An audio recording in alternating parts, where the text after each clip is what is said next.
ಅವ್ರು ಯಾವಾಗಲೂ ಇಲ್ಲೊಬ್ಬರು ಹೇಳಿದಾಗೆ ಅಭಿಮಾನಿಗಳು ಎಲ್ಲರೂ ಹೇಳಿದಾಗೆ ಅವ್ರು ಯಾವಾಗಲೂ ನಮ್ಮಲ್ಲೇ ಇದ್ದಾರೆ. ಆ ಪ್ರೀತಿಯಿಂದನೇ ಎಷ್ಟೇ ಕಾಲ ಆಗಿದ್ರು ಪುನೀತ್ ರಾಜ್ಕುಮಾರ್ ಅವ್ರನ್ನ ನಾವೆಲ್ಲರೂ ಪ್ರೀತಿಸ್ತೀವಿ, ಎಲ್ಲರೂ ಗೌರವಿಸ್ತೀವಿ.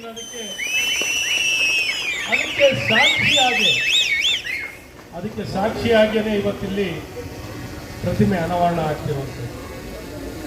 ಅವರು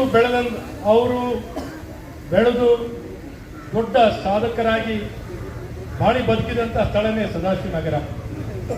ಅಣ್ಣವರ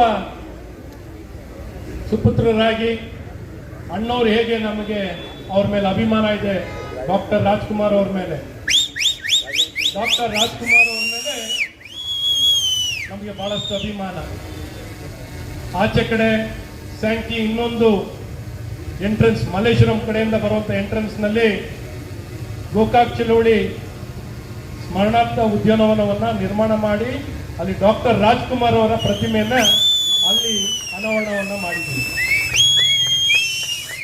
ಸ್ಯಾಂಕಿ ಕೆರೆಯ ಇನ್ನೊಂದು ಭಾಗ ಸದಾಶಿವನಗರ, ಈ ಭಾಗದಲ್ಲಿ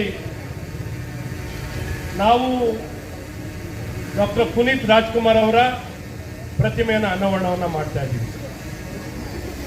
ಇವತ್ತು ಈ ಕಾರ್ಯಕ್ರಮವನ್ನು ನಡೆಸಿಕೊಡ್ಲಿಕ್ಕೆ ಅವರ ಶ್ರೀಮತಿಯವರು, ಅವರ ಜೀವನದ ಸಂಗಾತಿ, ಯಾವಾಗಲೂ ನಮ್ಮಲ್ಲಿ ಅಚ್ಚುಮೆಚ್ಚಾಗಿ ನಮ್ಮೆಲ್ಲರ ಪ್ರೀತಿ ವಿಶ್ವಾಸವನ್ನು ಗಳಿಸಿರುವಂಥ ಶ್ರೀಮತಿ ಅಶ್ವಿನಿ ಪುನೀತ್ ರಾಜ್ಕುಮಾರ್ ಅವ್ರನ್ನ ಕೇಳ್ಕೊಂಡಾಗ ತಕ್ಷಣ ಒಪ್ಪಿ ಈ ಕಾರ್ಯಕ್ರಮಕ್ಕೆ ಬರ್ತೀನಿ ಅಂತ ಅವರು ಒಪ್ಕೊಂಡು ಇವತ್ತು ನಮ್ಮಲ್ಲಿದ್ದಾರೆ, ಅವ್ರು ಬಂದಿದ್ದಾರೆ. ಅವರಿಗೆ ನಿಮ್ಮೆಲ್ಲರ ಪರವಾಗಿ ನಾನು ಹೃದಯಪೂರ್ವಕವಾಗಿ ಸ್ವಾಗತವನ್ನು ಬಯಸ್ತೀನಿ. ಹಾಗೆ ನಮ್ಮೊಂದಿಗೆ ಡಾಕ್ಟರ್ ರಾಜೇಂದ್ರ ಸಿಂಗ್ ಬಾಬು ಅವರು ಇತ್ತೀಚೆಗೆ